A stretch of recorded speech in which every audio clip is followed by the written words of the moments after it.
सभी को नमस्कार, जोहार। देखिए, झारखंड स्टेट स्टूडेंट यूनियन मतलब जेएसएसयू ने एक अंतिम प्रयास माननीय मुख्यमंत्री से मिलने के लिए हम लोग लगा रहे हैं। आप लोगों को पता होगा कि हम लोग जेएसएसयू झारखंड स्टेट स्टूडेंट यूनियन के जो अध्यक्ष हैं देवेंद्र नाथ महतो जी के नेतृत्व में झारखंड के लिए जो हम लोग लगातार आंदोलन कर रहे हैं, हम लोग लगातार प्रयास कर रहे हैं कि मुख्यमंत्री जी से वार्ता हो। आप लोगों को पता होगा कि पहला बार हम लोग घेराव किए विधानसभा, फिर दूसरा बार घेराव किए विधानसभा, फिर तीसरा बार हम लोग ट्विटर कैंपेन किए और अंततः चौथी बार हम लोगों ने मुख्यमंत्री आवास घेराव किया।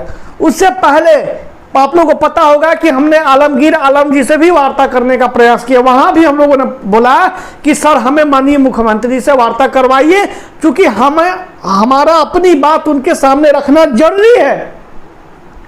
तो बोले कि नहीं, मैं ये जो आप ज्ञापन दे रहा हूं मुख्यमंत्री को मैं भेज दूंगा।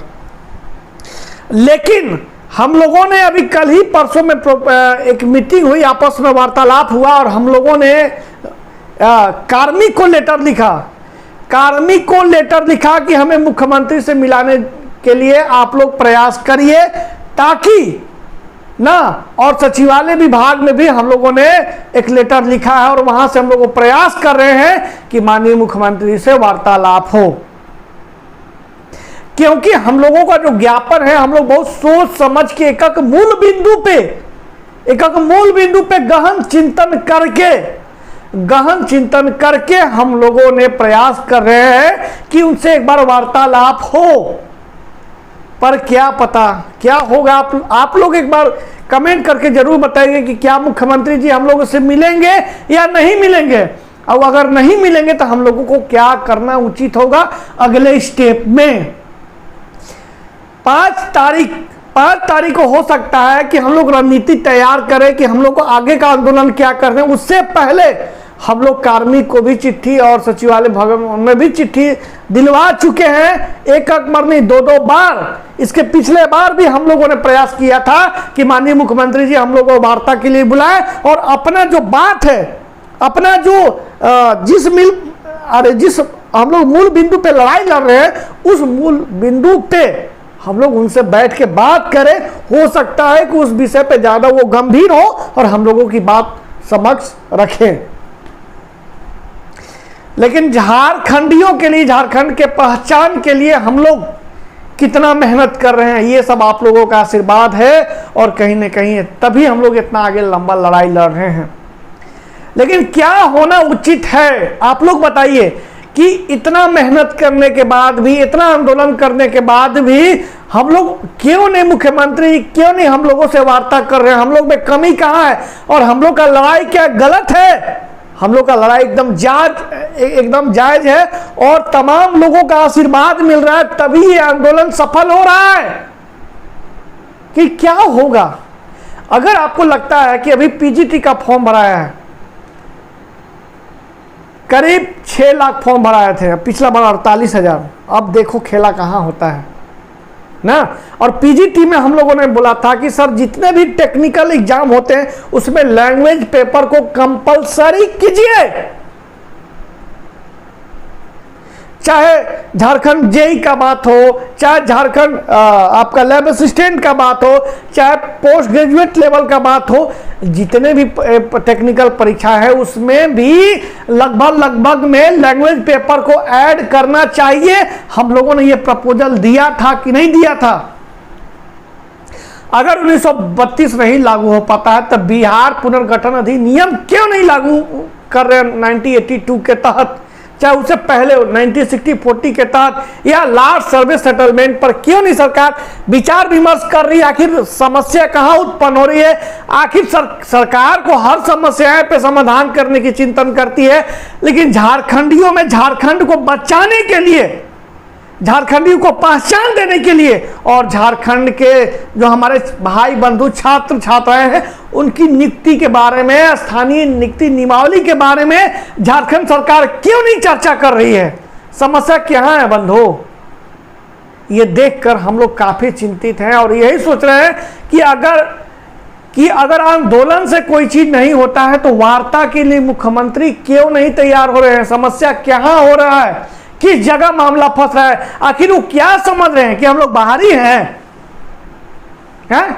या ये आंदोलन कुर्मी मातों का है? बिल्कुल गलत है। और मैं बता दूं, मेरा बात बहुत कड़वा होता है और मैं हमेशा प्रयास कर रहा हूं, और मैं कल मिथिलेश ठाकुर से भी बात करके आपको बहुत जल्द उनके नियत और नीति के बारे में कल विस्तृत आपको आके लाइव आके बताऊंगा, सारे मंत्रिमंडल से मैंने क्या क्या बात किया।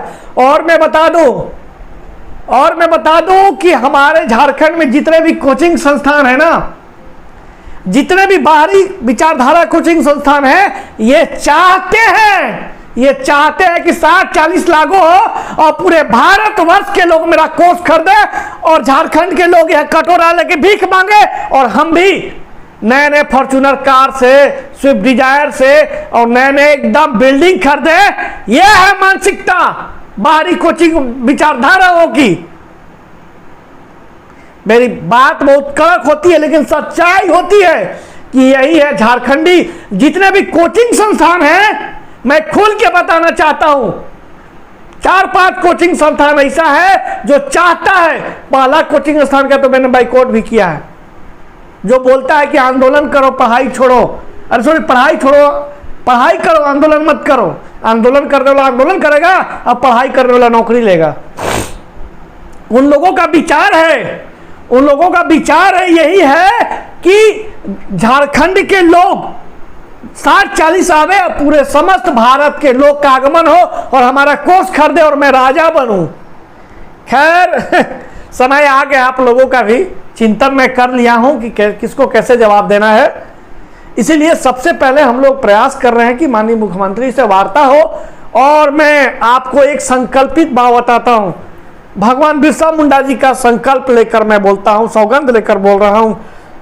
हमारे तमाम जो पूरे झारखंड के जो हमारे गणपत राय हो गए, चाहे जितने भी स्वतंत्रता सेनानी हुए, चाहे जितने भी हमारे पूर्वज जो झारखंड के लिए शहीद हुए हैं, मैं संकल्प लेता हूं आज ही और मां सरस्वती की कसम खा के वचन देता हूं आप लोगों को कि लोकल फॉर वोकल ना, हमारे देश के प्रधानमंत्री जी एक नारा लगाए थे, लोकल फॉर वोकल। उसी नारा के साथ मैं बहुत जल्द यहाँ के झारखंड की प्रतिभा को पहचान कर उसको झारखंड के अच्छे एजुकेशन मंच पे लाने का प्रयास कर रहा हूँ। हमारे यहाँ के लोकल लोग इतने टैलेंटेड हैं, लेकिन ये झूठी मोटी कोचिंग खोलकर लोग किसी तरीके से नाम कमाते हैं, लेकिन यहाँ के लोगों में भी टैलेंटेड है और वो पहचाने, वो प्रतिभा को पहचाने।